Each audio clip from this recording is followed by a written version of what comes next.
www.vibrantaging.life.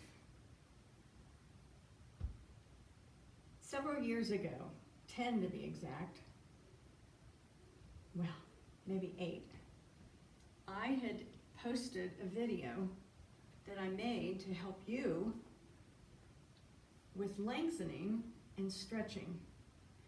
And I screwed up because I entitled it Sharon Burns Groovy Spinal Stretch.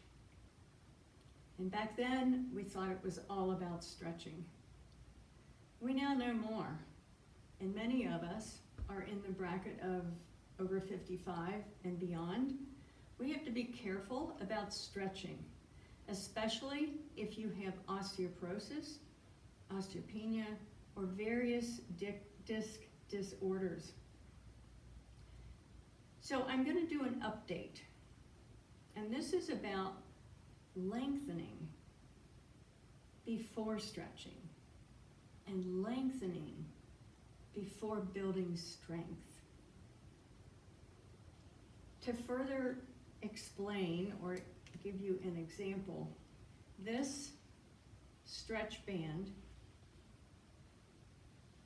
at its full length, it's circular, but at its full length, it's approximately 10 inches.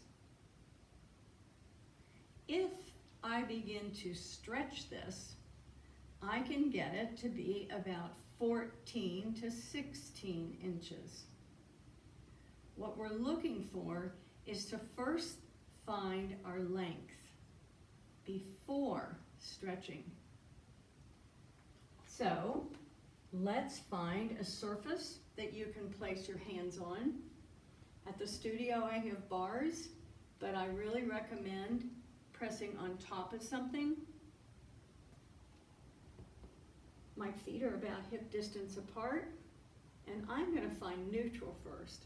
Bending the knees, allowing the body to be in a neutral or natural alignment with gravity.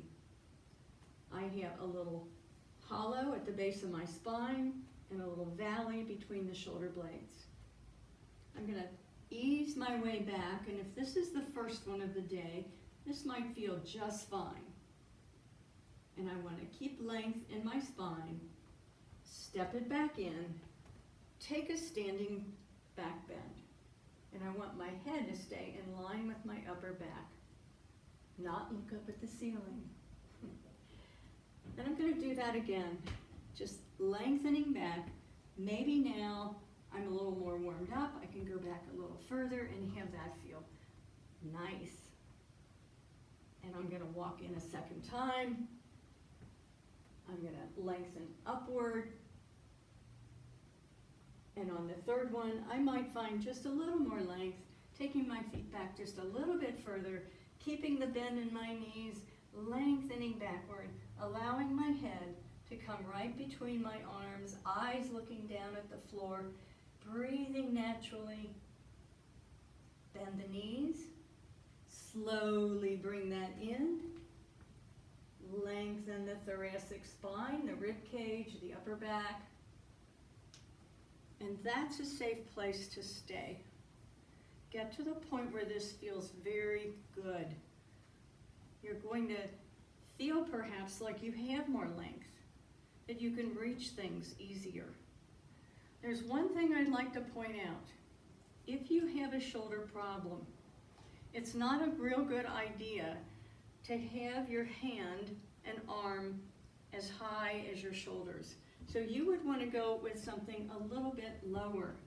So you can see the bar is lower than my windowsill, and that keeps my head and my shoulders a little bit higher and less stressed. Using a chair is another alternative.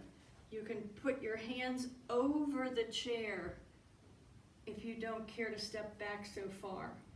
And you can keep that angle very low. It's still going to be effective.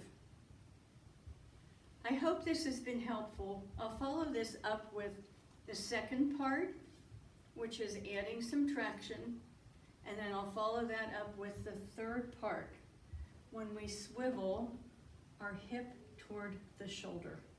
That's not for everyone. So let's start with a walk before we run. Thank you so much for being here. If you'd like to check out the first video in comparison to the second, that one was called Sharon Burns' Groovy Spinal Stretch. And this is simple lengthening. Lengthen into living.